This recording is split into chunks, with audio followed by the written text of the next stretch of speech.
Les voy a contar algo que me pasó hace unos días. Y créanme que esto que les voy a decir es más común de lo que ustedes piensan. Estaba yo en la parroquia atendiendo confesiones y llega una señora, una mujer de unos 60 años, de esas personas que uno ve y piensa, qué persona tan dulce, tan buena. Y me dice, padre, yo ya no sé qué hacer. Mi propia hermana me está destruyendo la vida. Cada vez que logro algo bueno, ella llega y lo arruina. Cuando estoy feliz, ella dice algo que me hunde. Y lo peor, padre, es que todo el mundo piensa que ella es un ángel. Y yo le dije, hija, hay personas que no están enfermas del cuerpo, están enfermas del alma, y eso, créame, es mucho más peligroso. ¿Saben qué pasa? Que hoy en día todos queremos hablar del bien, de la luz, del amor de Dios, y está muy bien, ¿eh? Pero nos olvidamos de algo fundamental, que el mal también existe. Y no solamente existe en las películas de terror o en los libros antiguos. El mal camina entre nosotros, a veces con cara amable, con sonrisa perfecta y hasta con palabras dulces. Y esto se los digo con todo el cariño del mundo. Hay personas que son como demonios humanos. Y no lo digo yo por ofender a nadie, ¿eh? Lo digo porque después de tantos años de servir a Dios y de escuchar historias, uno aprende a reconocer ciertas señales. Ahora bien, antes de que me malinterpreten, déjenme aclararles algo importante. Cuando hablo de demonios humanos, no estoy hablando de gente poseída por espíritus malignos como en las películas. No, no, no.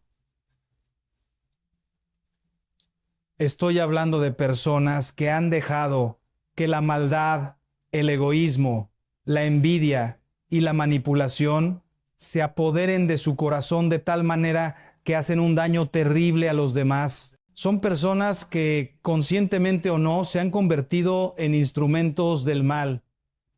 Y créanme que esto es real, más real que muchas cosas que vemos en la televisión. La primera señal, la primera de todas, es que estas personas nunca, pero nunca se alegran por el bien ajeno. ¿Me están siguiendo? Fíjense bien en esto porque es fundamental. Cuando ustedes tienen una alegría, cuando les pasa algo bueno, cuando Dios les bendice con algo hermoso, esta persona, en lugar de alegrarse con ustedes, siente como un dolor en el pecho. No pueden con su alma. Y aquí viene lo interesante. A veces disimulan muy bien, ¿eh? Te dicen, ¡ay, qué bien! Me alegro mucho por ti. Pero si ustedes les miran a los ojos, van a ver que no hay luz ahí. Van a ver que hay algo oscuro, algo que no cuadra. Es como si sus palabras dijeran una cosa y su corazón gritara otra completamente distinta. Les voy a dar un ejemplo bien concreto para que me entiendan. Imagínense que ustedes tienen un hijo que acaba de graduarse con honores o una hija que consiguió el trabajo de sus sueños. Ustedes están felices, radiantes, quieren compartir esa alegría y llega esta persona, este familiar o este conocido y les dice, ah, sí, qué bueno, pero ya verás cuando empiece a trabajar de verdad y vea lo duro que es el mundo real. O les dice, sí, estudió mucho, pero eso no garantiza nada en estos tiempos. ¿Se dan cuenta? En lugar de sumarse a la alegría, tiran veneno disfrazado de realismo. Y no me lo tomen a mal, pero eso no es ser realista. Eso es ser envidioso. Porque el amor verdadero se alegra con el bien del otro, aunque a uno le duela lo que sea. La segunda señal es que son maestros de la manipulación. Y aquí les voy a decir algo que tal vez les va a doler un poquito. Estas personas conocen tus puntos débiles mejor que tú mismo. Saben exactamente qué botón presionar para hacerte sentir culpable, para hacerte dudar de ti mismo, para hacerte creer que tú eres el problema. Son como, ¿cómo les explico? Son como pescadores expertos que conocen perfectamente dónde está el pez y qué carnada usar para atraparlo. Y lo hacen de una manera tan sutil, tan inteligente, que cuando tú te das cuenta, ya estás atrapado en su red. Te dicen cosas como, ay, yo solo me preocupo por ti, por eso te lo digo. O es que tú siempre has sido así, por eso te pasan estas cosas. Y lo peor de todo es que muchas veces logran convencerte de que ellos tienen la razón y tú estás equivocado.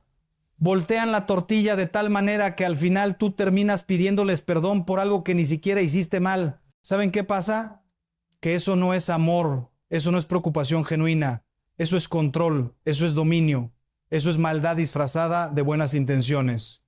Hace poco me encontré con un caso terrible. Un señor, un hombre trabajador, bueno, de esos que toda la vida se han sacrificado por su familia, y su propio hermano, el hermano menor, durante años lo fue manipulando. Le pedía dinero prestado y nunca se lo pagaba, pero siempre con el cuento de, es que estoy pasando por un momento difícil, tú que tienes más que yo. Y cuando el señor le decía que ya no podía prestarle más porque él también tenía compromisos, el hermano le respondía, ay, es que tú siempre has sido el egoísta de la familia, el que solo piensa en sí mismo. Se imaginan, el que daba era el egoísta y el que siempre recibía sin devolver nada era la víctima. Así funcionan estas personas. Le dan la vuelta a todo. La tercera señal, y esta es bien importante que la identifiquen, es que siempre, siempre, siempre se hacen las víctimas. Esto se los digo con conocimiento de causa porque lo he visto 1000 veces. No importa qué hayan hecho, no importa cuánto daño hayan causado, ellos siempre son los pobrecitos, los incomprendidos, los que sufren. Si tú les reclamas algo con todo el derecho del mundo, ellos voltean el asunto y terminan haciéndote sentir que tú eres el malo de la película. ¿Y saben qué es lo más peligroso de esto? Que son tan buenos en ese papel de víctima que logran que otra gente les crea. Entonces tú quedas como el villano, como el insensible, como el que no tiene corazón, y ellos quedan como los santos sufrientes que nadie comprende. Es increíble, pero es así. Y muchas familias se destruyen por esto, porque hay un miembro que es experto en hacerse la víctima y todos los demás terminan sintiéndose culpables de cosas que no hicieron.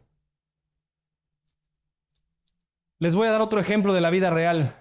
Una mamá, una señora mayor, que toda la vida usó la manipulación emocional con sus hijos. Si uno de ellos no hacía lo que ella quería, se enfermaba del corazón. Misteriosamente le daba una crisis justo cuando el hijo quería tomar una decisión importante que a ella no le convenía. Y los hijos, pobrecitos, vivían con ese miedo constante de que su mamá se muriera por su culpa, hasta que uno de ellos, ya de grande, con ayuda espiritual y profesional, se dio cuenta de que eso era manipulación pura, que su mamá no se había muerto en 50 años de crisis, pero que sí había controlado la vida de todos sus hijos durante todo ese tiempo. Y no me lo tomen a mal, pero eso no es amor de madre, eso es egoísmo disfrazado de fragilidad. La cuarta señal es que estas personas siembran división donde quiera que van. Son como, ¿cómo les digo? Como una piedrita en el zapato que no te deja caminar bien. Van por ahí llevando chismes, comentarios envenenados, mentiras a medias, y logran que la gente se pelee entre sí. Y lo curioso es que ellos nunca están directamente involucrados en el conflicto, pero fueron ellos los que lo iniciaron todo. Tienen una habilidad especial para poner a la gente en contra de otros. Les voy a contar algo que vi con mis propios ojos. En una comunidad parroquial había una persona que siempre estaba metida en todo.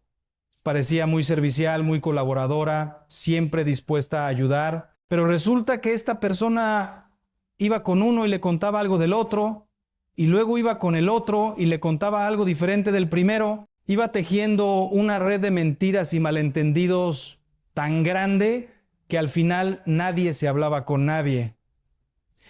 Y cuando yo investigué qué estaba pasando, porque la comunidad se estaba desmoronando, ¿saben lo que descubrí? Que todo había empezado por los comentarios venenosos de esta persona, pero lo hacía tan sutilmente que nadie se daba cuenta.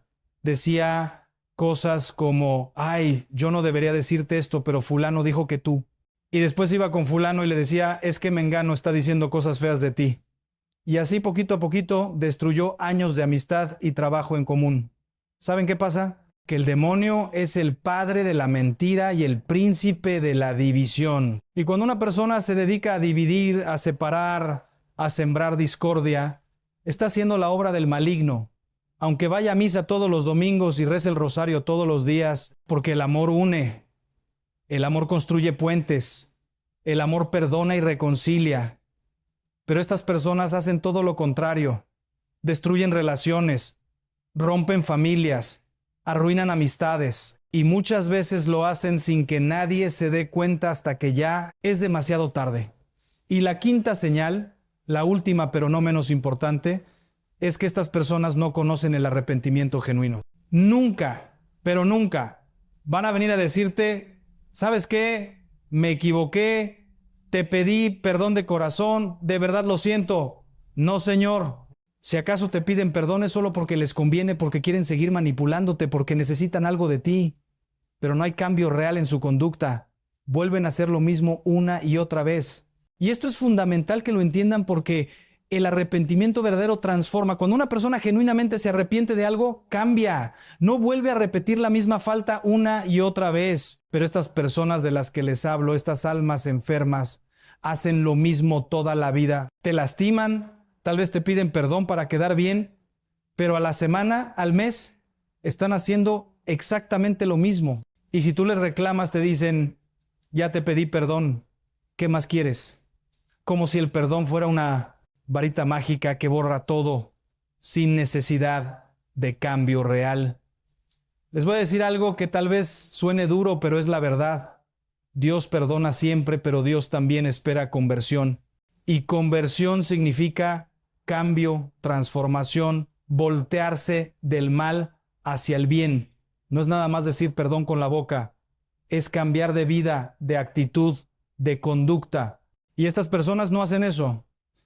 Siguen igual toda su vida, causando dolor, destruyendo relaciones, sembrando maldad. Ahora bien, después de todo esto que les he dicho, ustedes me van a preguntar, Padre, ¿y qué hacemos cuando identificamos a una de estas personas en nuestra vida? Y miren, esto es muy importante. Primero que nada, no es nuestra tarea juzgar el alma de nadie. Eso solo le corresponde a Dios. Nosotros no podemos saber con certeza absoluta qué hay en el corazón de otra persona. Pero sí podemos y debemos protegernos del daño. Y esto se los digo con todo el cariño. Poner límites no es falta de caridad, es sabiduría. Jesús mismo nos dijo, sean astutos como serpientes y sencillos como palomas. Eso significa que tenemos que ser inteligentes para reconocer el peligro, pero sin perder nuestra bondad.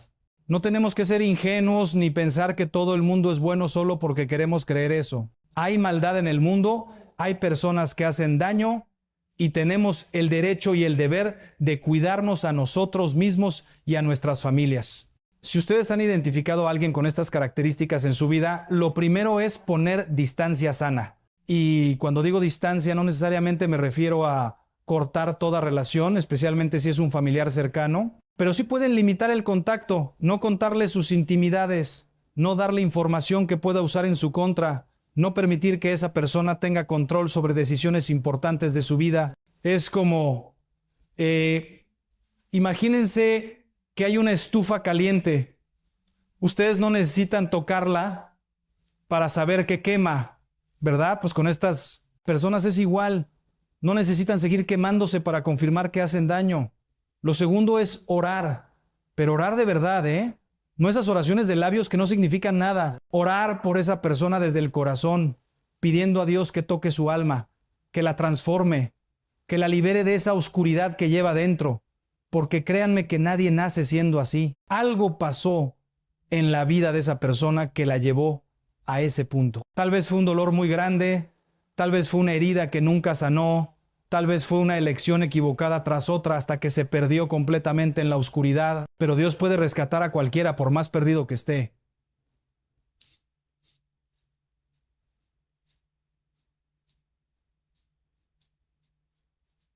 Y lo tercero, y esto es crucial, es que ustedes no se conviertan en lo mismo que están tratando de evitar. ¿Me están entendiendo? Porque aquí viene el peligro. Cuando alguien nos hace daño, es muy fácil caer en la trampa de querer vengarnos, de querer hacerle lo mismo, de llenar nuestro corazón de odio y resentimiento. Y si hacemos eso, el mal ya ganó, porque nos convirtió en lo mismo que esa persona. Y nosotros no podemos permitir eso. El amor verdadero, el amor de Cristo, es más fuerte que cualquier maldad. Y ese amor nos llama a perdonar, pero sin ser tontos. a poner límites pero sin perder la compasión, a protegernos pero sin llenar nuestro corazón de odio. Es un equilibrio difícil, no se los voy a negar, pero es posible con la gracia de Dios. Les voy a contar algo personal. Hace muchos años, cuando yo era más joven en el sacerdocio, tuve un compañero sacerdote que me hizo mucho daño. Me traicionó en algo muy importante y ese dolor me acompañó por mucho tiempo. Yo rezaba y rezaba, pero sentía que no podía perdonarlo, hasta que un día en la oración Dios me hizo entender algo. Perdonar no significa olvidar ni minimizar el daño. Perdonar significa liberarme del peso del resentimiento, soltar esa carga que me estaba haciendo daño a mí mismo. Y ese día decidí perdonarlo de corazón. ¿Volvimos a ser amigos cercanos? No, porque la confianza se perdió. Pero yo pude seguir adelante con mi vida sin ese peso en mi corazón. Y eso es lo que yo les quiero para ustedes, que puedan identificar estas señales, que se protejan del daño, pero que no permitan que la maldad de otros les robe la paz, la alegría, la capacidad de amar. Porque si permitimos que eso pase, entonces ellos ganaron. Y nosotros perdimos algo mucho más valioso que cualquier otra cosa. Perdimos nuestra paz interior, perdimos nuestra conexión con Dios. Ahora, hay algo más que quiero que sepan. Estas personas de las que les he hablado no son felices. Puede ser que por fuera parezcan exitosas, poderosas, que tengan dinero o reconocimiento, pero por dentro están vacías, están llenas de oscuridad y dolor. Nadie que vive haciendo daño a los demás puede ser verdaderamente feliz. Es imposible, porque la felicidad verdadera viene de amar y ser amado, de dar y recibir, de construir y no de destruir. Y estas personas viven en un infierno interior, aunque no lo demuestren. Por eso les digo, cuando ustedes se encuentren con alguien así, además de protegerse, tengan compasión. No compasión tonta que los deja vulnerables, sino compasión desde la distancia. Compasión que reconoce que esa persona está enferma del alma y necesita ayuda, aunque probablemente nunca la acepte. Y si ustedes pueden, desde la seguridad de sus límites sanos, ofrezcan alguna oración, algún sacrificio pequeño por esa persona, porque Dios puede hacer milagros donde nosotros no vemos ninguna esperanza. Y ahora sí, para terminar, quiero dejarles esto bien claro en el corazón. Vivimos en tiempos difíciles, en un mundo que muchas veces parece estar lleno de oscuridad, pero ustedes no están solos. Dios está con ustedes, la Virgen María los protege, los ángeles los cuidan y ustedes tienen el poder, con la gracia de Dios, de proteger su paz, su familia, su corazón. No permitan que nadie, absolutamente nadie, les robe la alegría que Dios quiere para ustedes. No permitan que la maldad de otros los convierta en personas amargas, resentidas o llenas de miedo. Ustedes fueron creados para hacer luz en medio de la oscuridad, para hacer amor en medio del odio, para hacer paz en medio del caos. Y eso es lo que tienen que ser, pase lo que pase. Así que les voy a pedir algo. Cuando salgan de aquí, cuando terminen de escuchar esto, tómense un momento en silencio. Piensen si hay alguien en su vida que tenga estas características. Y si lo hay, tomen una decisión. Decidan poner límites sanos. Decidan proteger su paz. Pero también decidan no llenarse de odio. Decidan ser mejores que el mal que reciben. Porque esa es la única manera de vencer la oscuridad, con luz. Y ustedes tienen esa luz dentro porque tienen a Cristo dentro. Y una última cosa. Si ustedes mismos se reconocieron en algo de lo que dije hoy, si algo les resonó y pensaron, ay padre, yo he hecho eso, no sé, desesperen. El arrepentimiento verdadero siempre es posible. Dios siempre, siempre, siempre está esperando con los brazos abiertos para recibirnos de vuelta. No importa qué tan lejos hayamos llegado en la oscuridad. Su misericordia es infinitamente más grande que cualquier pecado. Así que si hay algo que cambiar en su vida, cámbienlo hoy. No mañana, no la próxima semana, hoy. Porque cada día que pasa haciendo daño es un día perdido, es un día menos de paz, es un día menos de verdadera felicidad. Que Dios los bendiga, que la Virgen María los proteja y que el Espíritu Santo les dé la sabiduría para reconocer el bien del mal, para proteger su paz y para vivir siempre en la luz del amor de Dios. Y recuerden, no están solos. Nunca están solos. Amén. Hermanos, hermanas, los que me escuchan ahora, quiero que por un momento dejen todo lo que están haciendo y me presten toda su atención, porque lo que voy a compartirles hoy no es una reflexión cualquiera. Es una verdad que he visto con mis propios ojos, que he escuchado en miles de confesiones, que he presenciado en el sufrimiento de matrimonios destruidos, de hijos abandonados, de almas que han quedado marcadas para siempre. Hoy vamos a hablar de algo que la sociedad moderna trata de minimizar, de algo que la cultura actual quiere hacernos creer que es normal, incluso aceptable. Pero yo les digo, con toda la autoridad que me da la palabra de Dios y la experiencia de años en el ministerio, que la infidelidad no es simplemente un error, no es solo una equivocación pasajera.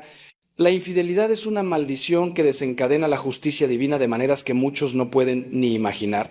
Y antes de que piensen que voy a hablarles solo de castigos y de miedo, déjenme decirles que también voy a mostrarles el camino de la redención, porque donde abunda el pecado, sobreabunda la gracia. He visto a hombres fuertes, exitosos, seguros de sí mismos, reducidos a sombras de lo que fueron. He visto a mujeres hermosas, inteligentes, llenas de vida, consumirse en el remordimiento y la vergüenza. He visto a familias enteras desintegrarse como castillos de arena ante la marea implacable de una traición. Y en cada uno de esos casos, hermanos, he visto algo que me ha estremecido hasta lo más profundo de mi ser. He visto cómo la justicia divina actúa de manera misteriosa pero infalible. No siempre es inmediata, no siempre es evidente, pero siempre, siempre llega, porque Dios no es indiferente al dolor que causamos. Dios no es indiferente a las lágrimas de un cónyuge traicionado, al corazón roto de los hijos que ven a sus padres separarse, a la destrucción de lo sagrado que es el matrimonio. Y cuando hablo de justicia divina no me refiero a un Dios vengativo que espera para golpearnos. No, me refiero a un Dios que es Padre, que es amor, pero que también es justicia y que permite que las consecuencias naturales de nuestros actos nos alcancen para que podamos aprender, para que podamos volver a Él. Hace algunos años, un hombre vino a mi despacho. Era un empresario exitoso, tenía una familia hermosa, una esposa fiel, que había dedicado 25 años de su vida a construir un hogar, pero él había caído en la tentación. Una relación en el trabajo comenzó como algo inocente, como siempre comienzan estas cosas, y terminó destruyendo todo lo que había construido. Cuando me contaba su historia, lloraba como un niño. Me decía, Padre Ángel, yo no sé qué me pasó. Yo no sé cómo llegué a esto. Pensé que podía controlar la situación. Pensé que nadie saldría herido. Y yo le miré a los ojos y le dije, hijo, lo que te pasó es que olvidaste que Dios te ve. Olvidaste que cada acto tiene consecuencias. Olvidaste que el matrimonio no es un contrato que puedes romper cuando te convenga, sino un sacramento que sellaste delante de Dios. Ese hombre perdió su familia, perdió la confianza de sus hijos, perdió su reputación y lo más doloroso, perdió la paz. Porque cuando traicionas a quien te ha dado su confianza, cuando rompes la alianza más sagrada que existe entre dos seres humanos, la paz se va de tu vida y no regresa fácilmente. La infidelidad, hermanos, no es solo un acto físico. Es una traición del alma. Es una mentira que se repite día tras día. Es una daga que se clava en el corazón de quien te ama. Y lo más terrible es que muchos la justifican. Dicen, es que mi matrimonio ya no funcionaba. Dicen, es que ya no sentía amor. Dicen, es que encontré a alguien que me entiende. Pero yo les pregunto, ¿desde cuándo nuestros sentimientos son la medida de lo que está bien y lo que está mal? ¿Desde cuándo nuestros deseos son más importantes que nuestros compromisos? ¿Desde cuándo nuestra búsqueda de felicidad justifica destruir la felicidad de otros? La cultura moderna nos ha vendido una mentira peligrosa, que la felicidad es el fin último de la vida, que tenemos derecho a perseguir nuestros deseos sin importar a quién lastimemos en el camino. Pero Cristo nos enseñó algo muy diferente. Cristo nos enseñó que la vida no se trata de buscar nuestra felicidad, sino de entregarnos por amor, de cargar nuestra cruz, de morir a nosotros mismos para que otros puedan vivir. Hoy quiero que entendamos juntos cómo actúa la justicia divina en el caso de la infidelidad. Quiero que veamos las consecuencias reales, concretas, que he presenciado una y otra vez en mi ministerio.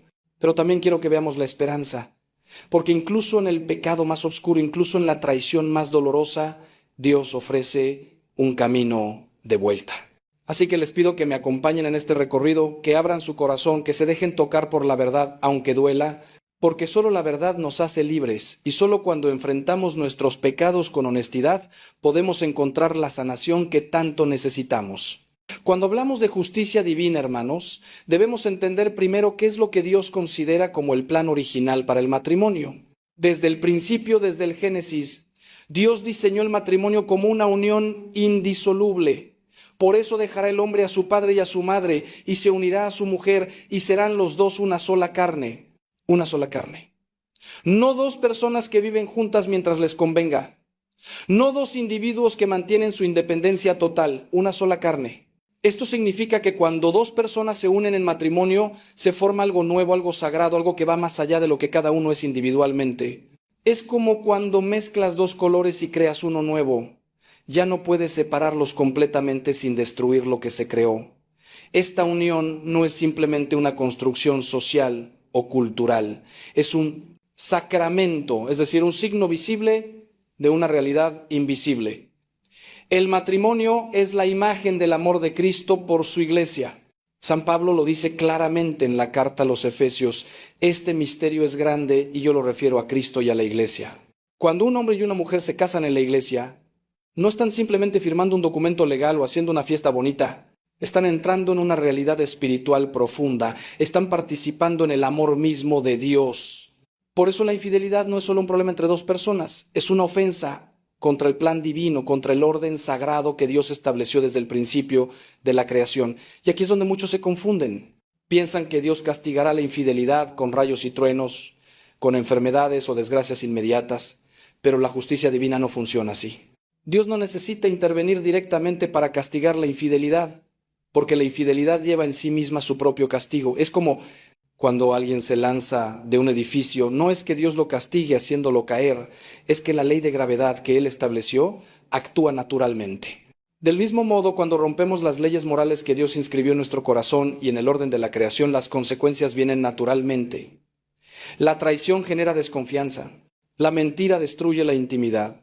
El engaño construye muros donde antes había puentes. No es que Dios esté esperando para golpearnos, es que Él respeta nuestra libertad y permite que experimentemos las consecuencias de nuestras elecciones. He conocido a muchas personas que me dicen: Padre, pero si Dios es amor, ¿por qué permitiría que sufriéramos tanto por un error? Y yo les respondo: precisamente porque Dios es amor, no puede ser indiferente al pecado. El verdadero amor no es permisivo, no es ciego, no dice haz lo que quieras y no pasará nada. El verdadero amor es exigente, es responsable, es honesto, un padre que ama a su hijo. No le permite hacer cualquier cosa, sino que lo corrige, lo guía, lo disciplina cuando es necesario. Del mismo modo, Dios, que es nuestro Padre perfecto, permite que sintamos el peso de nuestras malas decisiones, no para destruirnos, sino para hacernos despertar, para hacernos volver al camino correcto, para salvarnos de una destrucción mayor. El plan de Dios para el matrimonio incluye fidelidad, compromiso, entrega total, sacrificio mutuo y sobre todo amor verdadero. No el amor de las películas románticas que dura mientras hay sentimientos intensos, sino el amor cristiano que San Pablo describe en la primera carta a los Corintios. El amor es paciente, es bondadoso, no tiene envidia, no es jactancioso, no se enorgullece, no se comporta con rudeza, no es egoísta, no se enoja fácilmente, no guarda rencor. Este es el amor que sostiene un matrimonio. Este es el amor que trasciende las dificultades, las crisis, los momentos de sequedad. Y cuando este amor se rompe por la infidelidad, cuando se traiciona este compromiso sagrado, no solo se daña a dos personas, se rompe algo en el tejido mismo de la realidad espiritual. Se abre una herida en el orden que Dios estableció, y esa herida tiene consecuencias que van mucho más allá de lo que podemos imaginar. La primera consecuencia de la infidelidad, hermanos, es la destrucción de la confianza. Y déjenme decirles algo que he aprendido en todos estos años de ministerio: sin confianza no hay relación posible. La confianza es el fundamento sobre el cual se construye todo lo demás. Es el terreno firme donde se plantan las raíces del amor, del respeto, de la intimidad. Cuando una persona es infiel, no solo comete un acto de traición física, sino que destruye este fundamento. Es como si quitara los cimientos de una casa. Todo lo que había construido encima se desmorona inevitablemente. He visto matrimonios que intentan continuar después de una infidelidad, y aunque es posible reconstruir con mucho trabajo, oración y gracia de Dios, la realidad es que muchas veces esa confianza nunca vuelve a ser la misma. He escuchado a esposas que me dicen, padre, cada vez que mi marido llega tarde del trabajo, cada vez que suena su teléfono, cada vez que sale de viaje, mi mente se llena de dudas, de sospechas, de imágenes que me torturan. He escuchado esposos que me confiesan, ya no puedo creer en sus palabras, ya no puedo entregarme completamente. Siempre hay una parte de mí que está en guardia, que tiene miedo de volver a ser herido. Esta es la justicia divina en acción, hermanos. No es que Dios esté castigando directamente, sino que permite que experimentemos las consecuencias naturales de romper algo sagrado. La confianza es como un espejo finísimo, hermosamente pulido. Cuando se rompe, aunque lo pegues con el mejor pegamento del mundo, las grietas siempre se verán. Siempre habrá líneas que recuerden la ruptura, que distorsionen la imagen que antes era perfecta. Y esta destrucción de la confianza no afecta solo a la pareja. Los hijos lo perciben. Aunque los padres piensen que están ocultando bien las cosas, los niños tienen una sensibilidad especial para detectar cuando algo no está bien.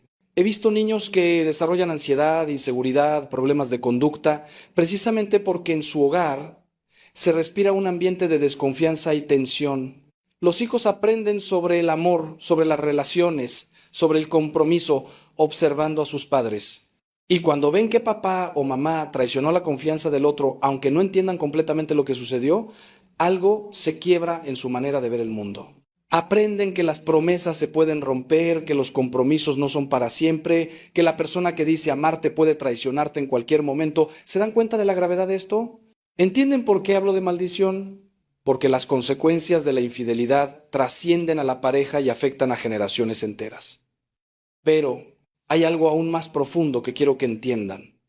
La infidelidad no solo destruye la confianza hacia el otro, sino que también destruye la confianza en uno mismo. He conocido a personas infieles que me dicen, padre, yo no me reconozco, yo nunca pensé que sería capaz de hacer algo así. Yo siempre me consideré una persona de principios, una persona honesta, y ahora me veo en el espejo y no sé quién soy. Cuando traicionas tus propios valores, cuando actúas en contra de lo que sabes que está bien, algo se rompe en tu interior. Empiezas a dudar de tu propia capacidad de ser fiel, de ser consistente, de ser la persona que quieres ser. Y esta pérdida de confianza en uno mismo es devastadora porque afecta a todas las áreas de tu vida. Si no puedes confiar en ti mismo para ser fiel a tu esposa, ¿cómo puedes confiar en ti mismo para cualquier otra cosa? Y aquí viene algo que muchos no quieren escuchar, pero que es absolutamente cierto. La persona que comete infidelidad pierde algo precioso que es muy difícil recuperar. Pierde su integridad.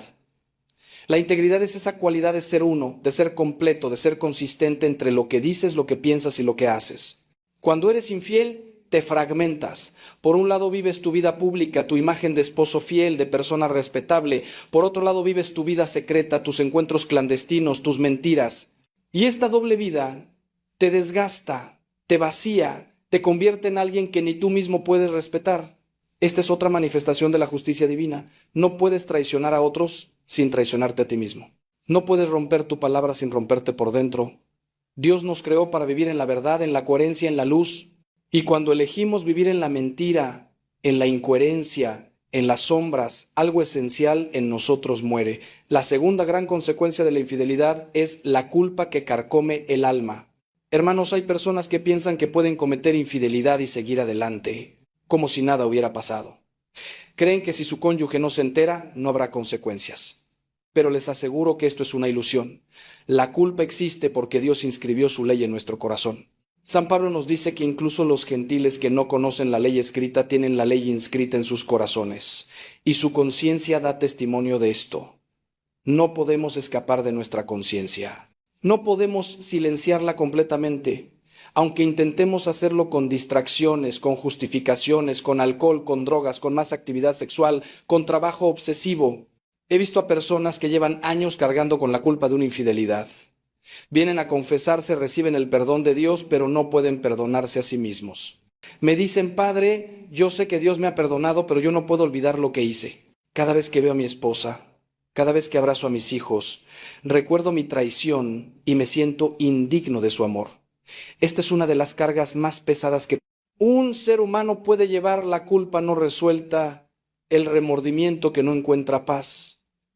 Y esto, hermanos, es otra manifestación de cómo actúa la justicia divina. Dios nos creó con una conciencia moral precisamente para que sintamos dolor cuando hacemos el mal, para que ese dolor nos impulse a cambiar, a reparar, a buscar el perdón y la reconciliación. La culpa tiene efectos psicológicos muy concretos. Produce ansiedad, depresión, insomnio, irritabilidad. He conocido personas que han desarrollado enfermedades físicas reales como resultado de la culpa que cargan. Úlceras, problemas cardíacos, dolores crónicos. No es que Dios les esté enviando estas enfermedades como castigo, es que el cuerpo y el alma están tan íntimamente conectados que cuando el alma sufre, el cuerpo también lo manifiesta. Los salmos están llenos de referencias a esto. El salmista dice: mientras callé, se envejecieron mis huesos en mi gemir todo el día, porque de día y de noche se agravó sobre a mí tu mano. Se volvió mi verdor en sequedades de verano.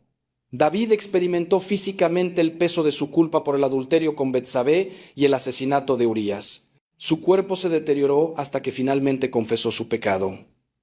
Pero aquí es donde debemos entender algo crucial sobre la justicia divina. Dios no quiere que nos quedemos atrapados en la culpa eternamente.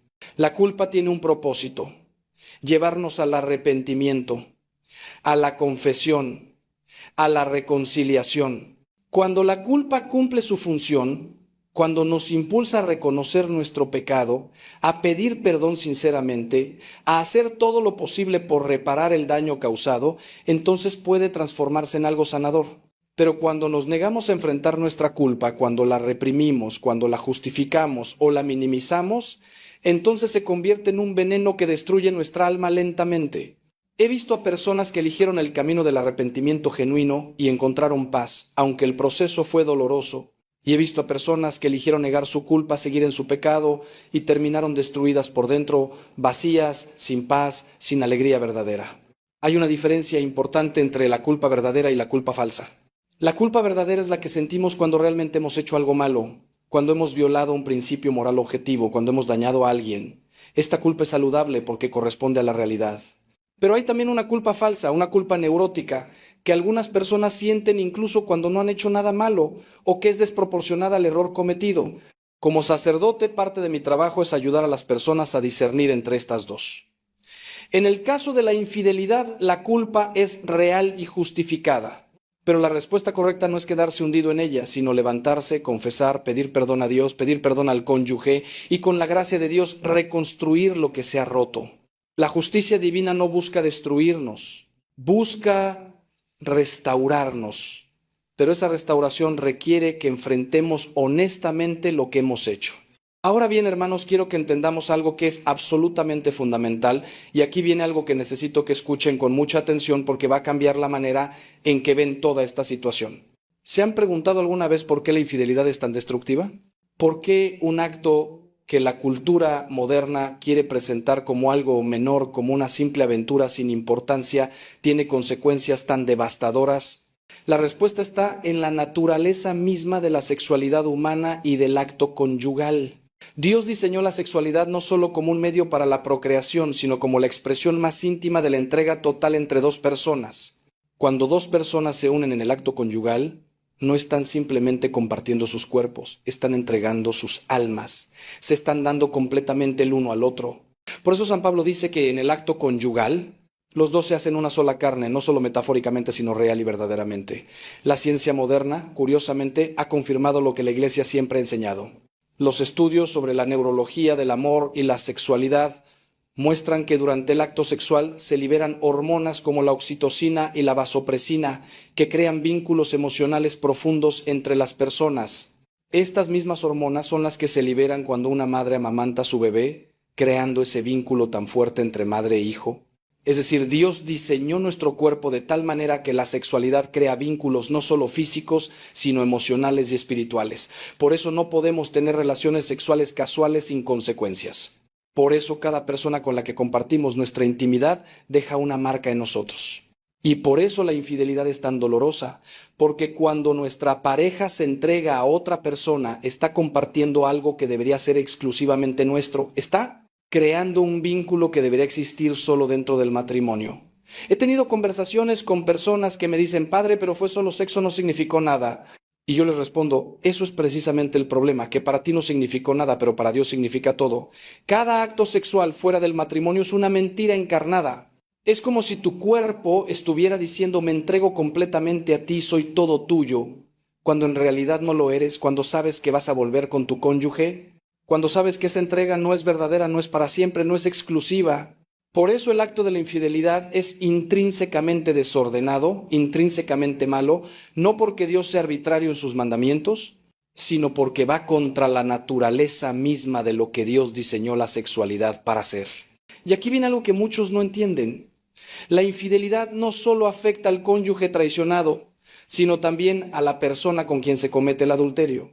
He conocido a muchas personas que fueron la otra persona en una relación de infidelidad y llevan sus propias cicatrices. Aunque al principio pueda parecer emocionante, prohibido, intenso, eventualmente se dan cuenta de que están participando en la destrucción de una familia. Están aceptando migajas de afecto de alguien que le pertenece a otro. Están viviendo en las sombras, en el secreto, en la mentira. Y esto tiene consecuencias para su propia capacidad de tener relaciones saludables en el futuro. He visto a personas que después de ser la otra tienen enormes dificultades para confiar en futuras parejas, porque saben por experiencia propia lo fácil que es para alguien casado ser infiel. Es como un boomerang. El daño que ayudas a infligir a otros eventualmente regresa a ti de formas que no anticipaste.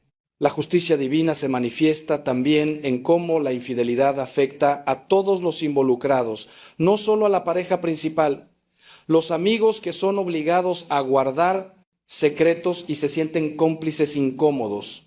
Los compañeros de trabajo que notan la relación inapropiada y pierden respeto por las personas involucradas. Los familiares que sufren viendo la destrucción de la familia.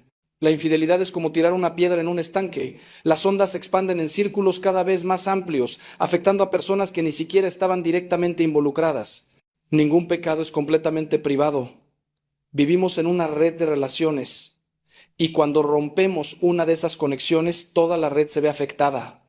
Hermanos, permítanme hablarles ahora de algo que he observado una y otra vez. La infidelidad nunca viene sola. Siempre va acompañada de otros pecados que la hacen posible y que se multiplican como consecuencia de ella. La infidelidad requiere mentira, requiere engaño, requiere manipulación. No puedes ser infiel sin convertirte en mentiroso. Tienes que mentir sobre dónde estás, qué estás haciendo, con quién estás. Tienes que inventar excusas, crear coartadas, ocultar evidencias. Y cada mentira te aleja más de Dios porque Dios es la verdad y no podemos estar cerca de Él mientras vivimos en la falsedad. Jesús fue muy claro sobre esto cuando dijo, el diablo es mentiroso y padre de la mentira. Cada vez que mentimos, especialmente cuando mentimos para ocultar pecado, estamos actuando como hijos del diablo, no como hijos de Dios. La infidelidad también requiere egoísmo profundo. Requiere poner tus deseos, tus necesidades, tu placer por encima del bienestar de tu cónyuge, de tus hijos, de tu familia. Es el opuesto exacto del amor cristiano, que San Pablo define como no buscar el propio interés. El amor verdadero es sacrificial, se entrega, renuncia a sí mismo por el bien del otro. La infidelidad, en cambio, sacrifica al otro por el bien de uno mismo. Es el triunfo del egoísmo sobre el amor. Y este egoísmo no se queda contenido solo en el área de la sexualidad, sino que empieza a infectar todas las otras áreas de tu vida. Te vuelves más egoísta con tu tiempo, con tu dinero, con tu atención, porque una vez que cruzas esa línea y decides que tus deseos son más importantes que tus compromisos, se vuelve cada vez más fácil justificar todo tipo de comportamientos egoístas. He visto también cómo la infidelidad lleva a otros pecados como consecuencia. He conocido personas que después de comenzar una aventura empiezan a descuidar sus responsabilidades. Faltan al trabajo, gastan dinero que no tienen, dejan de atender a sus hijos. Es como si el pecado de la infidelidad abriera una puerta por la cual entran muchos otros demonios. Jesús nos advirtió sobre esto en el Evangelio cuando habló del hombre del cual salió un espíritu inmundo, pero luego regresó con 7 espíritus peores. El pecado tiene una naturaleza progresiva. Si no lo detenemos, si no nos arrepentimos, tiende a crecer, a multiplicarse, a llevar a pecados cada vez más graves. Por eso la Iglesia siempre nos ha enseñado que debemos estar vigilantes, que debemos cortar el pecado de raíz antes de que crezca y se convierta en algo incontrolable. Y aquí viene algo que es tremendamente importante y que debemos entender si queremos realmente comprender cómo actúa la justicia divina. Cada pecado que cometemos no solo nos afecta a nosotros en el momento, sino que crea en nosotros una inclinación, una tendencia a repetir ese pecado. Los teólogos lo llaman vicio. Cuando cometemos infidelidad una vez, se vuelve más fácil cometerla de nuevo. Es como un surco que se va haciendo más profundo en la tierra cada vez que pasa el agua. La primera vez que traicionas a tu cónyuge, tu conciencia grita fuertemente. La segunda vez grita un poco menos.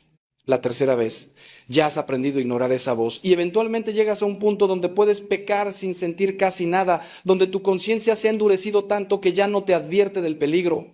Esto es aterrador, hermanos, porque cuando llegamos a ese punto estamos en un peligro espiritual gravísimo. La justicia divina permite que experimentemos esta esclavitud progresiva al pecado porque sólo así podemos entender nuestra necesidad desesperada de Dios. Mientras pensemos que podemos controlar nuestro pecado, que podemos jugar con el fuego sin quemarnos, no buscaremos seriamente la gracia de Dios. Pero cuando caemos tan bajo que nos damos cuenta de que no podemos levantarnos por nuestras propias fuerzas, cuando experimentamos la esclavitud del pecado en toda su amargura, entonces finalmente estamos listos para clamar a Dios con sinceridad: Señor, sálvame, porque yo solo no puedo. Y es precisamente en ese punto de quiebra, en ese punto de rendición total, donde la gracia de Dios puede entrar con toda su fuerza y comenzar la verdadera sanación. Ahora, hermanos, quiero que reflexionemos juntos sobre algo que es absolutamente crucial y que cambiará completamente su perspectiva sobre este tema. Muchas personas me preguntan: Padre Ángel, ¿por qué Dios permite que suframos tanto cuando somos traicionados? Si Dios es bueno, ¿por qué no impide que nuestro cónyuge nos sea infiel? Esta pregunta revela una incomprensión profunda sobre cómo funciona el amor de Dios y la libertad humana. Verán, Dios nos creó libres. La libertad no es solo una característica accidental del ser humano, es algo esencial a nuestra dignidad. Dios quería tener una relación de amor con nosotros, y el amor verdadero solo es posible entre seres libres. Si Dios nos hubiera creado como robots programados para obedecerle siempre, podríamos ser perfectamente obedientes, pero no podríamos amarlo verdaderamente, porque el amor requiere elección. Esta libertad que Dios nos dio incluye la terrible posibilidad de elegir el mal, incluye la posibilidad de rechazar a Dios, de rechazar el amor, de hacer daño a otros. Dios no interviene para forzarnos a elegir siempre el bien, porque eso destruiría nuestra libertad y, con ella, nuestra capacidad de amar verdaderamente. Por eso Dios permite que algunas personas elijan la infidelidad, aunque esto cause un dolor inmenso. Permite que usemos nuestra libertad incluso para el mal, porque la alternativa sería convertirnos en marionetas sin voluntad propia. Esta es una de las verdades más difíciles de aceptar, pero es fundamental para entender el plan de Dios. Él valora tanto nuestra libertad que está dispuesto a permitir que suframos las consecuencias de las malas elecciones, tanto las nuestras como las de otros. Pero aquí viene algo hermoso: aunque Dios permite el sufrimiento que resulta de nuestra libertad mal usada, nunca nos abandona en ese sufrimiento. Él entra en nuestro dolor y lo transforma. Esta es la diferencia entre el Dios cristiano y cualquier otra concepción de divinidad. Nuestro Dios no se quedó en el cielo observando impasible nuestro sufrimiento. Se hizo hombre, tomó carne humana y experimentó él mismo el dolor más profundo. Jesús fue traicionado por Judas, uno de sus discípulos más cercanos. Fue negado por Pedro, quien había prometido estar con él hasta la muerte. Conoce la traición desde dentro. Y en la cruz experimentó el abandono, la soledad, el dolor físico y espiritual más intenso que un ser humano puede experimentar. Por eso, cuando sufrimos por la traición de un cónyuge infiel, no estamos solos. Cristo está con nosotros en ese dolor y su presencia transforma ese sufrimiento en algo redentor. He visto milagros en personas que han sido traicionadas. He visto esposas que después de descubrir la infidelidad de su marido, en lugar de llenarse de amargura y venganza, eligieron el perdón. No un perdón barato, no un pasa nada, sino un perdón que reconoce la gravedad del daño, pero elige el amor por encima del resentimiento. Y he visto cómo ese perdón, esa decisión heroica de amar incluso cuando duele, no solo sanó a la persona que perdonó, sino que también transformó al cónyuge infiel. porque el verdadero perdón tiene un poder transformador que es imposible de explicar solo en términos humanos. Es la gracia de Dios actuando a través de nosotros.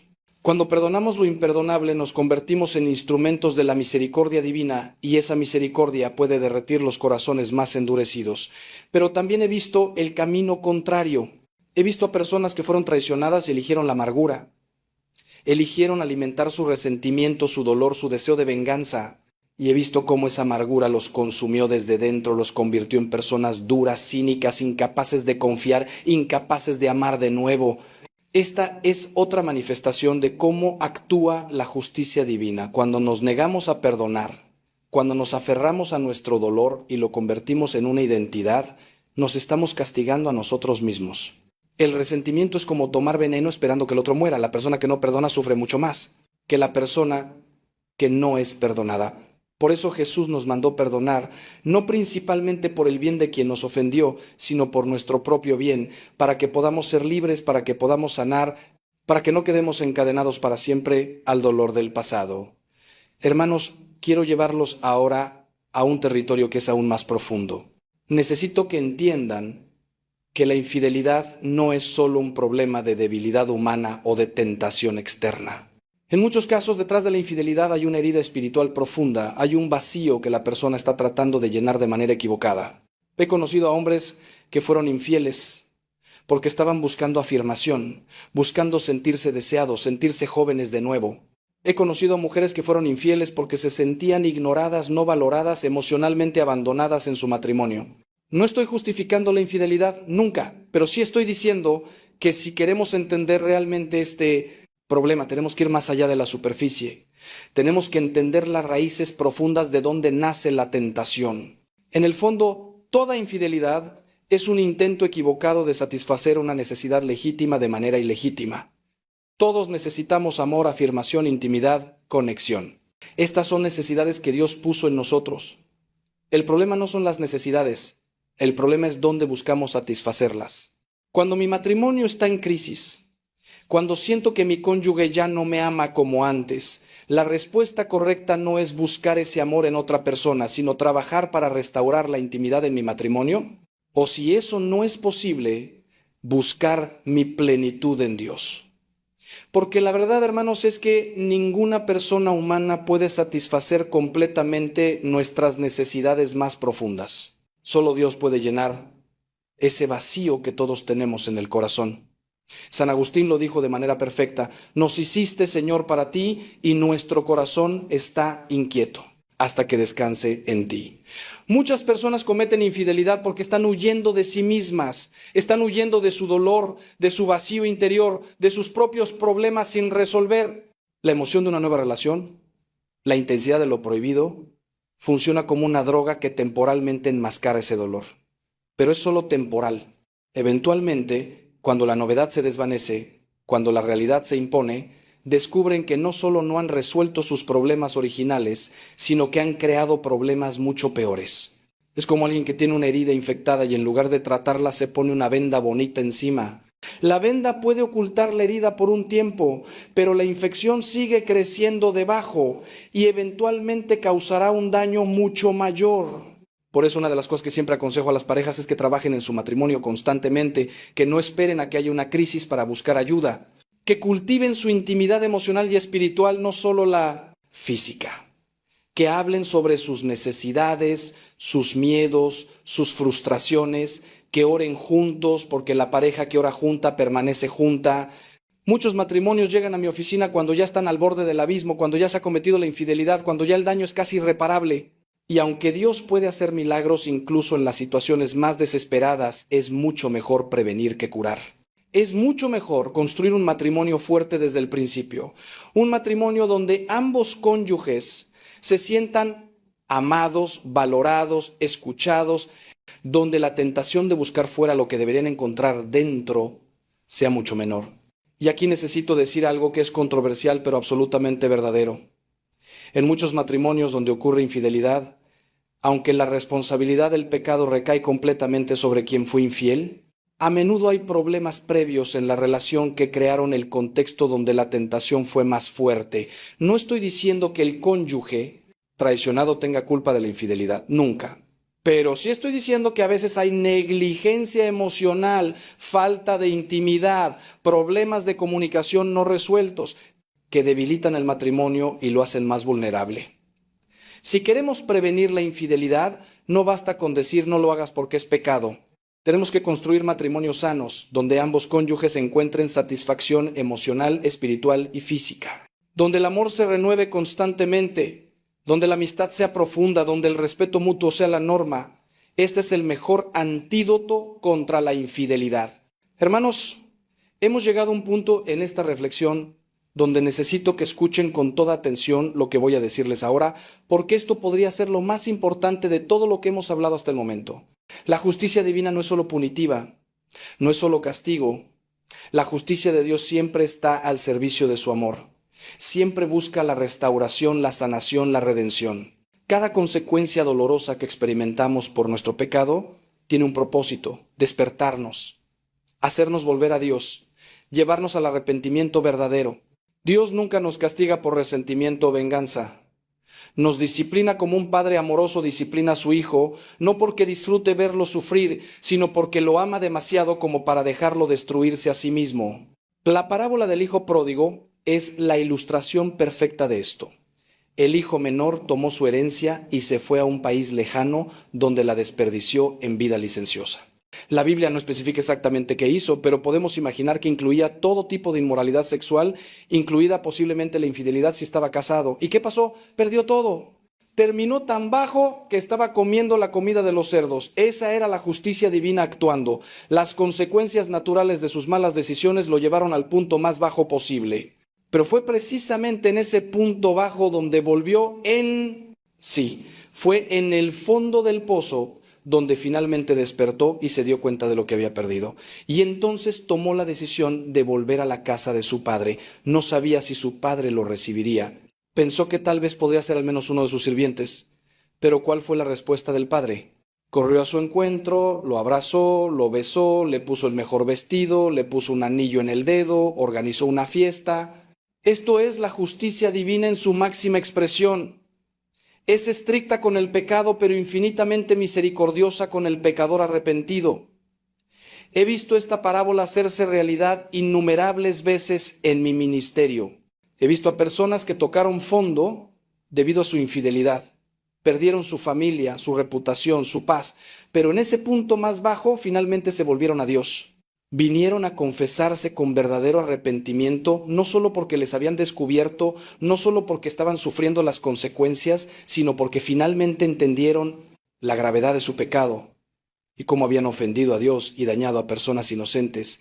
Y cuando ese arrepentimiento es verdadero, cuando hay un corazón verdaderamente contrito, he visto los milagros más hermosos. He visto matrimonios que parecían completamente destruidos ser restaurados.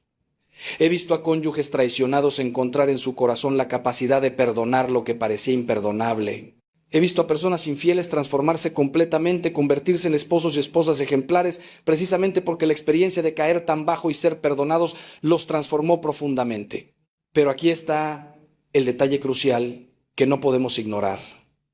La restauración solo es posible cuando hay verdadero arrepentimiento.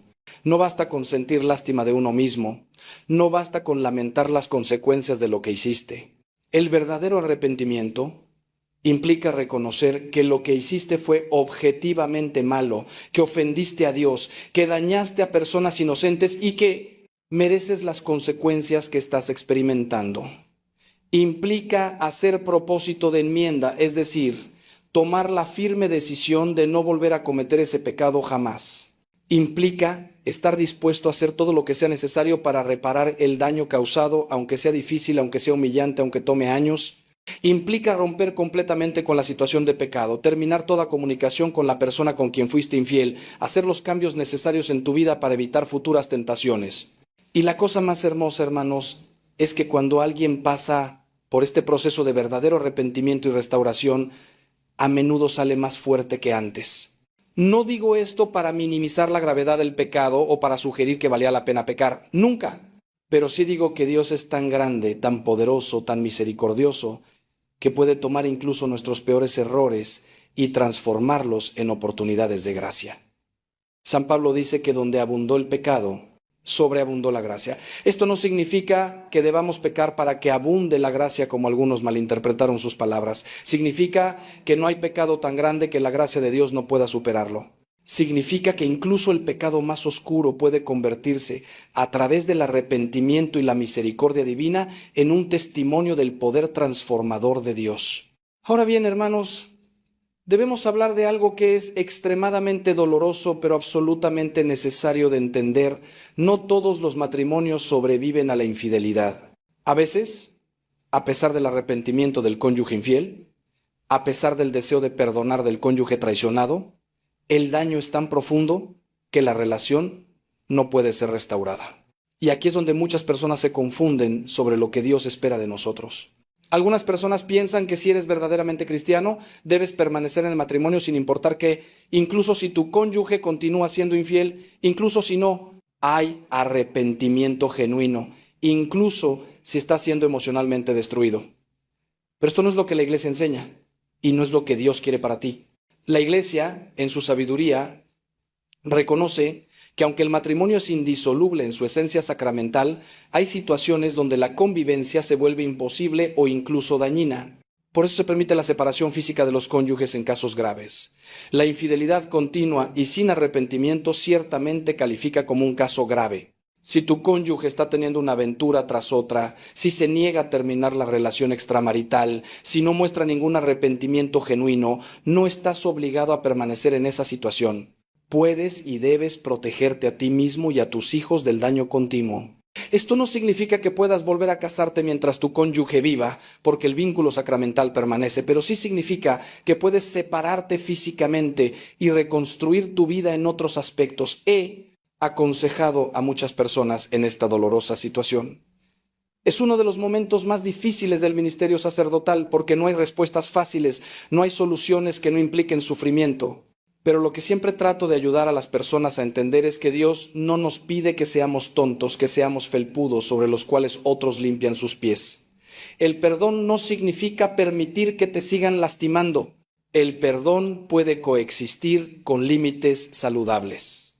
Puedes perdonar a tu cónyuge infiel en tu corazón, liberarte del veneno de la amargura y al mismo tiempo reconocer que no puedes vivir con una persona que continúa traicionándote, mintiendo, mostrando completo desprecio por tus sentimientos y por los votos matrimoniales. Y aquí viene algo que es muy importante. Si te encuentras en esta situación, si tu matrimonio terminó debido a la infidelidad de tu cónyuge, aunque tú permaneciste fiel, no has fracasado ante Dios. No eres un cristiano de segunda clase. No debes sentir vergüenza. La vergüenza debe recaer sobre quien rompió los votos, no sobre quien los mantuvo. Dios ve tu sufrimiento, ve tu fidelidad en medio del abandono, ve las lágrimas que has llorado en la soledad de tu habitación. Y aunque tu matrimonio terrenal haya terminado, tu relación con Dios permanece intacta. De hecho, a menudo es en estas situaciones de abandono y traición donde las personas desarrollan una relación más profunda con Dios porque descubren que solo Él es verdaderamente fiel, solo Él nunca nos abandona, solo Él puede llenar el vacío que queda cuando un ser humano nos falla. He visto a personas divorciadas, no por su culpa, sino por la infidelidad de su cónyuge, que después de pasar por el doloroso proceso de sanación se convierten en testimonios poderosos de la fidelidad de Dios. Algunas permanecen solteras y encuentran plenitud en su relación con Dios y en el servicio a otros. Otras, si la iglesia determina que su primer matrimonio no fue válido sacramentalmente, pueden obtener una declaración de nulidad y casarse de nuevo. Pero independientemente de lo que suceda externamente, lo que es universalmente cierto es que Dios puede traer sanación, puede restaurar la capacidad de confiar, puede llenar el corazón con paz incluso en medio del dolor. La justicia divina no deja sin recompensa a quien permanece fiel. Aunque la recompensa no siempre viene en la forma o el tiempo que esperamos, eventualmente si permanecemos fieles a Dios, experimentaremos su bondad, su consuelo, su restauración. Hermanos, quiero llevarlos ahora a considerar un aspecto de la infidelidad que rara vez se discute, pero que es absolutamente crucial: el impacto generacional. Los pecados de los padres, dice la Escritura, se visitan en los hijos hasta la tercera y cuarta generación. Esto no significa que Dios castigue a los hijos por los pecados de sus padres, sino que las consecuencias de nuestros pecados se extienden más allá de nosotros mismos y afectan a las generaciones futuras. Cuando cometemos infidelidad, No solo dañamos a nuestro cónyuge, dañamos a nuestros hijos de maneras que pueden durar toda su vida y afectar sus propias relaciones futuras. Los estudios psicológicos han confirmado lo que la sabiduría de la Iglesia siempre ha sabido. Los hijos de padres infieles tienen mayor riesgo de ser infieles ellos mismos en sus propios matrimonios. No porque haya algún gen de la infidelidad que se transmita biológicamente, sino porque aprendemos sobre las relaciones observando a nuestros padres.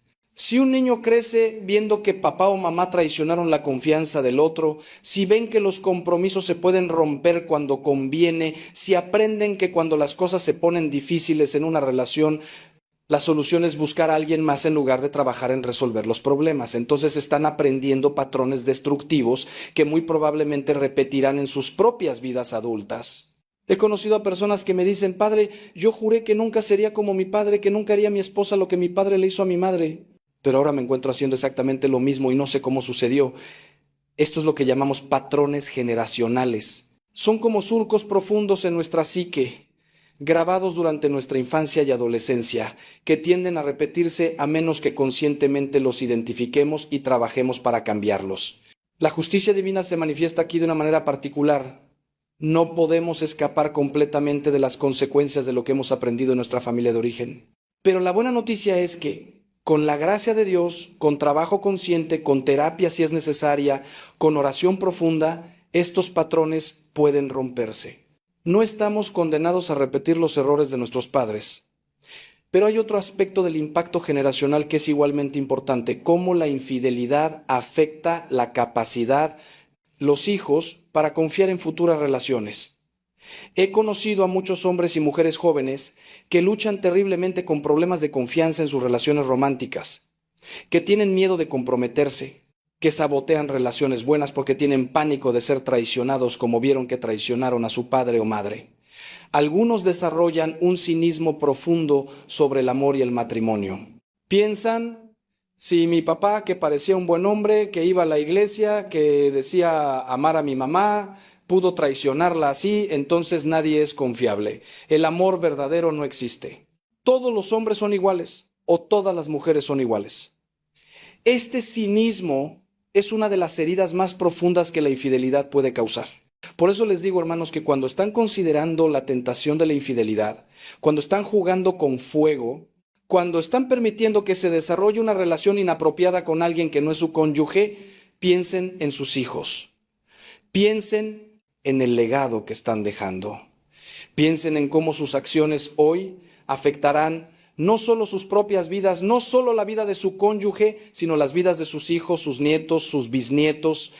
¿Vale la pena un momento de placer, una emoción pasajera, destruir el legado espiritual que podrían dejar a sus descendientes? Esta es otra manifestación de la justicia divina. Vivimos en una red de relaciones que se extiende a través del tiempo y nuestras acciones tienen ondas que se propagan mucho más lejos de lo que podemos ver. Pero también cuando elegimos la fidelidad, cuando elegimos el amor verdadero, cuando elegimos honrar nuestros votos, incluso cuando es difícil, también estamos dejando un legado hermoso para las generaciones futuras. Ahora, hermanos, quiero hablarles de algo que he observado en mi ministerio y que creo que es fundamental para entender completamente cómo actúa la justicia divina en el caso de la infidelidad: la pérdida de la paz interior. Esta es quizás la consecuencia más inmediata y más dolorosa de la infidelidad. La paz es uno de los regalos más preciosos de Dios. Jesús dijo a sus discípulos: la paz les dejo, mi paz les doy, no se la doy como la da el mundo. La paz de Dios no depende de circunstancias externas. Puedes tener paz incluso en medio de dificultades, incluso en medio del sufrimiento, si estás en gracia con Dios, si tu conciencia está limpia, si sabes que estás haciendo lo correcto. Pero esta paz se evapora completamente cuando vivimos en pecado mortal, cuando traicionamos a quien nos ama, cuando vivimos una doble vida. He visto a personas que externamente parecen tener todo: éxito, belleza, dinero, una relación emocionante y prohibida, pero cuando hablas con ellas en privado, descubres que están destrozadas por dentro. No pueden dormir bien. Están constantemente ansiosas esperando ser descubiertas. Cada mensaje de texto, cada llamada telefónica, cada vez que llegan tarde a casa, tienen que inventar una excusa. Tienen que mantener la mentira. Viven en un estado de alerta constante, de estrés continuo, y esto tiene efectos muy reales en su salud física y mental. Desarrollan úlceras, problemas cardíacos, depresión, ataques de pánico, su sistema inmunológico se debilita, su capacidad de concentración disminuye. Es como si su propio cuerpo estuviera rebelándose contra la vida de mentira que están viviendo. Esta pérdida de paz no es un castigo arbitrario que Dios impone desde fuera, es la consecuencia natural de vivir en desarmonía con nuestra propia naturaleza. Dios nos creó para vivir en la verdad, en la integridad, en el amor auténtico. Cuando vivimos en la mentira, en la fragmentación, en el amor falso, estamos violando nuestra propia naturaleza, estamos yendo contra el diseño de Dios para nosotros. Y así como un pez no puede vivir fuera del agua, así como una planta no puede florecer sin luz, así nosotros no podemos tener paz verdadera cuando vivimos en pecado. Grave. Podemos tener momentos de placer, podemos tener emociones intensas, podemos tener satisfacción temporal, pero la paz profunda, esa serenidad del alma que solo Dios puede dar, esa se va completamente. He tenido personas que me confiesan que a veces, en medio de su aventura, tienen momentos de claridad donde se ven a sí mismas como realmente son. Se ven mintiendo a su cónyuge, engañando a sus hijos, traicionando sus propios valores. Y en esos momentos se sienten profundamente asqueadas de sí mismas. Me dicen, padre, yo no me reconozco. Cuando me miro en el espejo no sé quién es esa persona que me devuelve la mirada. Esta desconexión entre quienes realmente somos y quienes estamos actuando ser es profundamente angustiante. Los psicólogos lo llaman disonancia cognitiva. Los espirituales lo llamamos pecado. Pero cualquiera sea el término que usemos, el efecto es el mismo, una profunda inquietud del alma que no puede ser calmada con nada excepto el arrepentimiento y lacrimaciones, reconciliación con Dios. Y aquí viene algo que es tanto aterrador como esperanzador. Mientras tengamos esta inquietud, mientras todavía nos sintamos mal por lo que estamos haciendo, hay esperanza. El problema es cuando la conciencia se endurece tanto que ya no sentimos esa inquietud, cuando podemos pecar sin remordimiento, cuando la mentira se vuelve nuestra segunda naturaleza. San Pablo advierte sobre esto cuando habla de aquellos que tienen la conciencia cauterizada como con hierro candente. Es posible, si persistimos lo suficiente en el pecado, si rechazamos continuamente los llamados de la gracia, llegar a un punto donde nuestra capacidad de sentir culpa se atrofia. Y ese es el punto más peligroso de todos, porque entonces ya no hay nada interno que nos impulse a cambiar. Por eso les digo, si todavía sienten remordimiento, si todavía tienen momentos donde se sienten mal por lo que están haciendo, agradezcan a Dios por eso. Es su conciencia tratando de salvarlos. Es el Espíritu Santo llamándolos de vuelta. No ignoren esa voz. Esa inquietud es una gracia. Es Dios tratando de rescatarlos antes de que caigan tan profundo que no puedan volver. Hermanos, hermanas, ahora quiero que reflexionemos sobre un aspecto de la infidelidad que tal vez sea el más doloroso de todos, y es la traición de la intimidad más profunda. Cuando dos personas se casan, no solo están haciendo un contrato legal o social, están entrando en una intimidad que va más allá de lo físico. Están compartiendo sus almas, sus miedos más profundos, sus sueños más preciados, sus vulnerabilidades. Están construyendo un mundo privado, un espacio sagrado donde pueden ser completamente ellos mismos, sin máscaras, sin pretensiones. Esta intimidad es uno de los regalos más hermosos del matrimonio. Es un anticipo del cielo, donde conoceremos y seremos conocidos completamente, donde amaremos y seremos amados sin reservas. Pero cuando ocurre la infidelidad, esta intimidad sagrada es violada de la manera más brutal. No solo porque el cónyuge infiel compartió su cuerpo con otra persona, aunque eso ya es devastador, sino porque compartió esa parte privada de sí mismo que debería pertenecer solo al cónyuge. Compartió bromas privadas, momentos íntimos, tal vez incluso habló de problemas matrimoniales con la otra persona, y la persona traicionada descubre que su espacio sagrado, su lugar seguro, ha sido invadido, profanado. Es como si alguien entrara a tu casa, al lugar donde te sientes más seguro, y lo saqueara, lo destruyera. Pero es peor que eso, porque tu casa puedes reconstruirla, pero esa confianza íntima, ese espacio sagrado del alma, es mucho más difícil de restaurar. He visto el dolor en los ojos de personas traicionadas cuando descubren no solo que su cónyuge fue infiel, sino cómo fue infiel. Cuando descubren que los llevaron al mismo restaurante donde solían ir en aniversarios, que usaron las mismas palabras de amor que solían ser exclusivas de su relación, que compartieron con el amante cosas que el cónyuge había compartido en confianza. Es como si cada memoria hermosa del matrimonio quedara contaminada, manchada. Ya no pueden mirar fotos de momentos felices sin preguntarse, ¿en ese momento ya me estaba engañando? ¿Esa sonrisa era falsa? ¿Ese te amo era mentira? Esta contaminación retroactiva de los recuerdos es una de las crueldades más refinadas de la infidelidad. Y la justicia divina se manifiesta aquí de una manera muy particular. Quien traiciona esta intimidad sagrada pierde la capacidad de experimentarla plenamente en el futuro. Porque incluso si termina casándose con la persona con quien fue infiel, incluso si abandona su primer matrimonio y comienza uno nuevo, siempre habrá una sombra. Siempre habrá la memoria de cómo comenzó esa relación en la traición, en la mentira, en el engaño. Y aunque trate de construir una intimidad verdadera con esa nueva persona, siempre habrá una pregunta persistente. Si fue capaz de traicionar a su primera pareja, ¿qué me garantiza que no me traicionará a mí también? He conocido muchas parejas que comenzaron como amantes en relaciones de infidelidad, y aunque algunos logran casarse, la mayoría viven con una desconfianza constante, porque el fundamento de su relación fue la traición, y es muy difícil construir confianza sobre esa base. Además, quien comete infidelidad pierde algo precioso en sí mismo, pierde la capacidad de entregarse totalmente. Porque una vez que has experimentado cómo se puede compartimentalizar el amor, cómo se puede estar con una persona mientras piensas en otra, cómo se puede decir te amo mientras traicionas, algo se rompe en tu capacidad de intimidad verdadera. Es como un músico que pierde la capacidad de escuchar ciertas frecuencias después de años de exposición a ruido fuerte. La infidelidad daña nuestra capacidad de experimentar amor verdadero, amor totalmente entregado, amor sin reservas.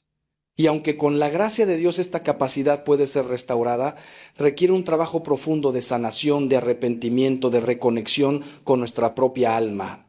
Hermanos, permítanme hablarles ahora de algo que es extremadamente importante, pero que a menudo se malinterpreta: el papel del perdón en situaciones de infidelidad.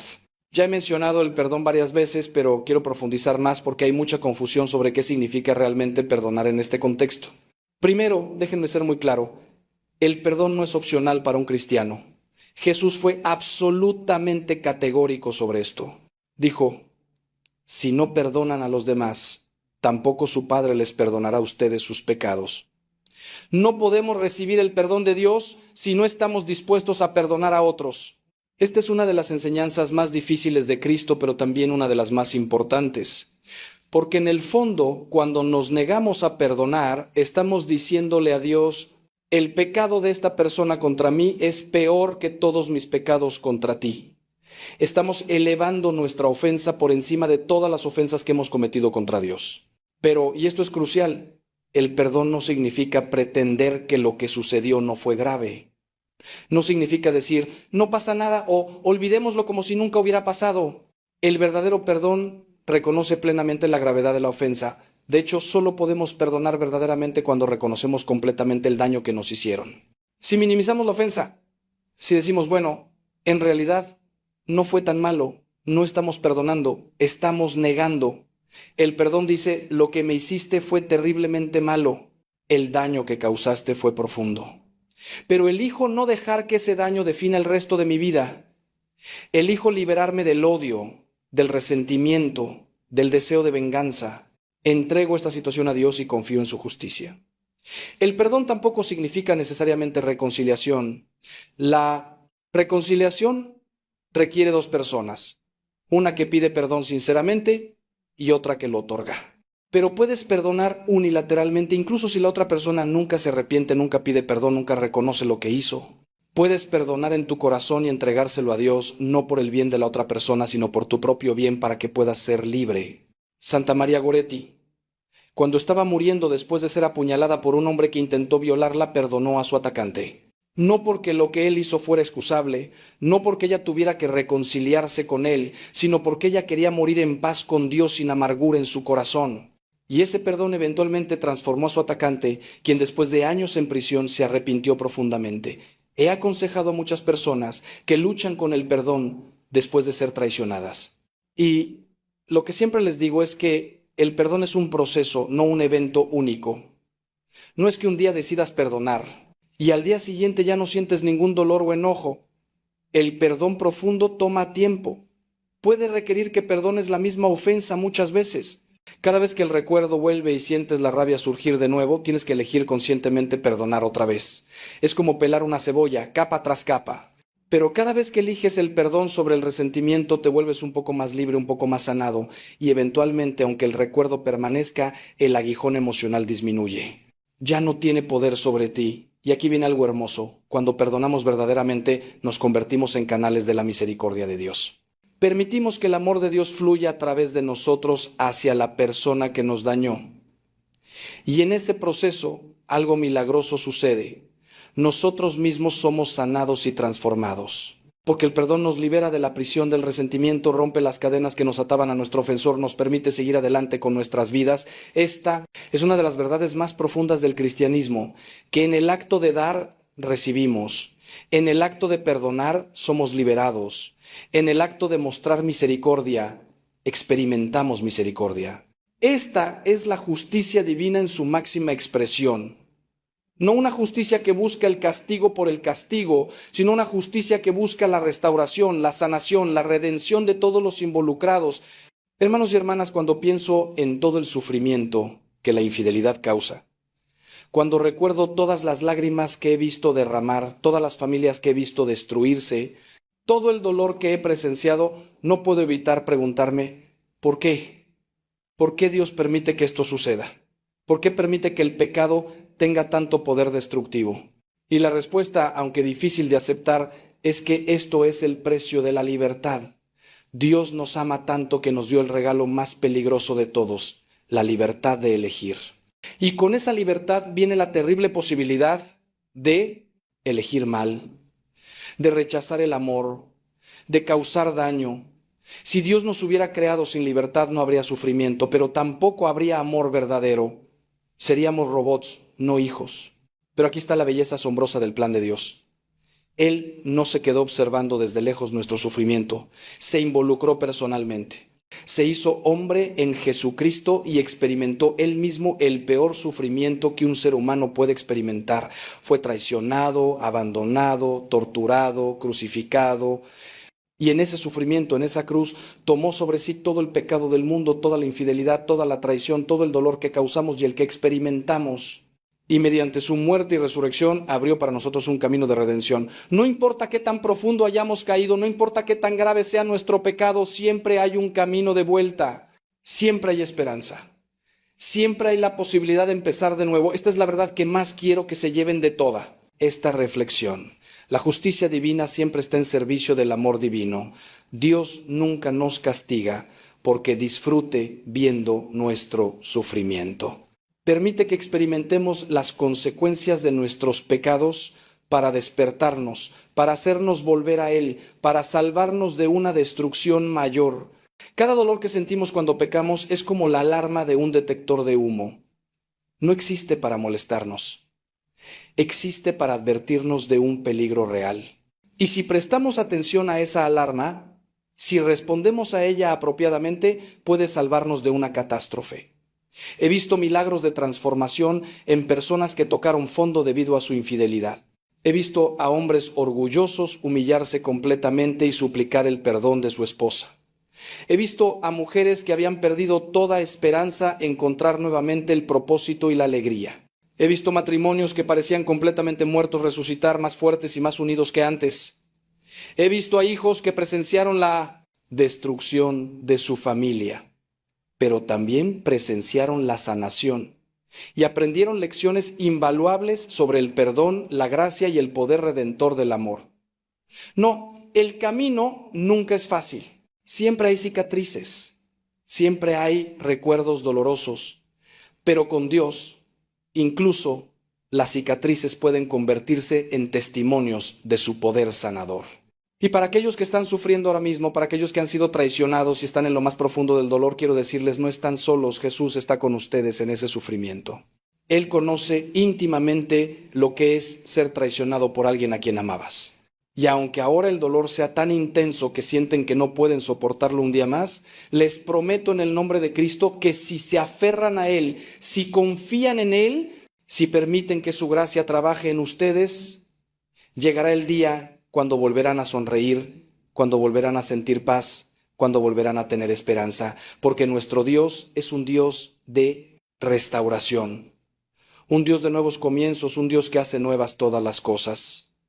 Hermanos, hemos recorrido juntos un camino difícil en esta reflexión. Hemos mirado de frente la terrible realidad de la infidelidad y sus consecuencias. Pero ahora, mientras nos acercamos al final de nuestra charla, quiero hablarles de la esperanza. Porque el Evangelio, la buena noticia de Cristo, no es que nunca pecaremos, sino que cuando pecamos hay perdón. No es que nunca seremos heridos, sino que cuando somos heridos hay sanación. No es que nunca experimentaremos la justicia divina, sino que esa justicia siempre tiene como objetivo final nuestra redención. El mensaje central del cristianismo es que ningún pecado es tan grande que la misericordia de Dios no pueda cubrirlo. Ninguna herida es tan profunda que el amor de Dios no pueda sanarla. En el Evangelio de Juan leemos la historia de la mujer sorprendida en adulterio. Los fariseos la trajeron ante Jesús queriendo apedrearla según la ley de Moisés. Pero Jesús, después de escribir en la tierra, dijo: el que esté libre de pecado, que tire la primera piedra. Uno por uno, comenzando con los más viejos, todos se fueron. Y Jesús, quedando solo con la mujer, le preguntó: mujer, ¿dónde están los que te acusaban? ¿Ninguno te condenó? Ella respondió: ninguno, Señor. Y entonces Jesús pronunció esas palabras hermosas que resumen todo el Evangelio: yo tampoco te condeno, vete y no peques más. Aquí vemos la perfecta combinación de justicia y misericordia. Jesús no minimizó su pecado, no dijo: no pasa nada, el adulterio no es grave. Pero tampoco la condenó. Le ofreció perdón, le ofreció un nuevo comienzo, le ofreció la oportunidad de vivir de manera diferente. Esta es la actitud de Dios hacia cada uno de nosotros, sin importar lo que hayamos hecho. Si has sido infiel y estás cargando con la culpa, con el remordimiento, sintiendo que nunca podrás ser perdonado, escucha esto: Dios te ama. Incluso ahora, incluso después de lo que hiciste, Dios te ama y te está esperando. No para condenarte, sino para abrazarte, para limpiarte, para restaurarte. Pero tienes que venir a Él con un corazón arrepentido. Tienes que reconocer sinceramente lo que hiciste, confesar tu pecado, pedir perdón y hacer el firme propósito de no pecar más. No es suficiente sentir lástima de ti mismo o lamentar las consecuencias. Tienes que reconocer que ofendiste a Dios, que dañaste a personas inocentes y estar genuinamente arrepentido. Y si has sido traicionado, si estás sufriendo el dolor de la infidelidad de tu cónyuge, quiero que sepas que Dios ve cada una de tus lágrimas. Él recogerá cada una en su copa.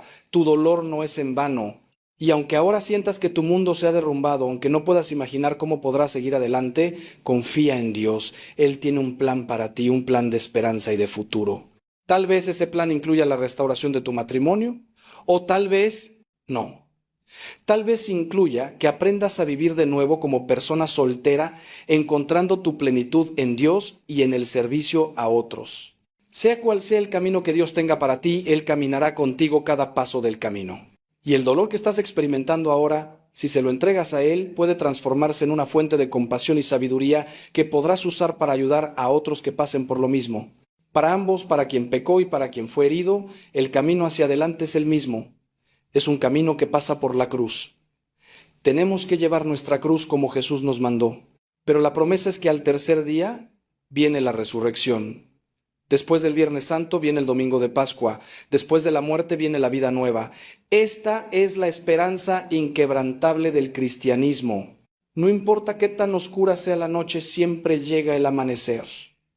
No importa qué tan frío sea el invierno, siempre llega la primavera. Y si permanecemos fieles a Dios, si nos aferramos a Él incluso cuando no entendemos, incluso cuando duele, Él nos llevará a través de este valle de lágrimas hacia la luz de su presencia. Mis queridos hermanos y hermanas, hemos llegado al final de esta larga reflexión. Sé que ha sido intenso, sé que ha sido difícil, pero espero que hayan entendido el mensaje central. La infidelidad es grave, tiene consecuencias devastadoras. La justicia divina actúa de maneras reales y concretas. Pero también hay esperanza, hay perdón, hay la posibilidad de redención y restauración. Les invito a que si están en medio de esta situación, ya sea como la persona infiel o como la persona traicionada, busquen ayuda. Vengan a hablar con un sacerdote, busquen consejería profesional, únanse a un grupo de apoyo. No tienen que pasar por esto solos. Y sobre todo, acérquense a Dios en oración. Háblenle con honestidad sobre su dolor, su confusión, su enojo, su miedo. Él puede manejarlo todo, Él quiere escucharlos, Él quiere sanarlos. ¿Sí? Este mensaje les ha tocado el corazón, sí ha hablado a su situación, les pido que lo compartan con otros que puedan necesitarlo. Tal vez conozcan a alguien que está pasando por una situación de infidelidad y necesita escuchar estas palabras de esperanza. Tal vez conozcan a alguien que está al borde de cometer este pecado y necesita ser advertido sobre las consecuencias. Compartir este mensaje podría salvar un matrimonio, podría evitar un dolor terrible. Y si estos mensajes les están siendo de ayuda, si quieren seguir creciendo en su fe, les invito a que se suscriban a este canal, que compartan estos videos, que los hagan parte de su vida espiritual regular. Que Dios los bendiga abundantemente, que la Virgen María, modelo de fidelidad perfecta, interceda por todos nosotros. Que el Señor les dé la fuerza para permanecer fieles en sus compromisos, la sabiduría para tomar buenas decisiones, el valor para hacer lo correcto, incluso cuando es difícil, y si han caído, que les dé el valor para levantarse, confesar su pecado y comenzar de nuevo. Recuerden siempre que no hay pecado tan grande que el amor de Dios no pueda perdonar, no hay herida tan profunda que su gracia no pueda sanar. Vayan en paz. Y que la bendición de Dios Todopoderoso, Padre, Hijo y Espíritu Santo, descienda sobre ustedes y permanezca para siempre. Amén.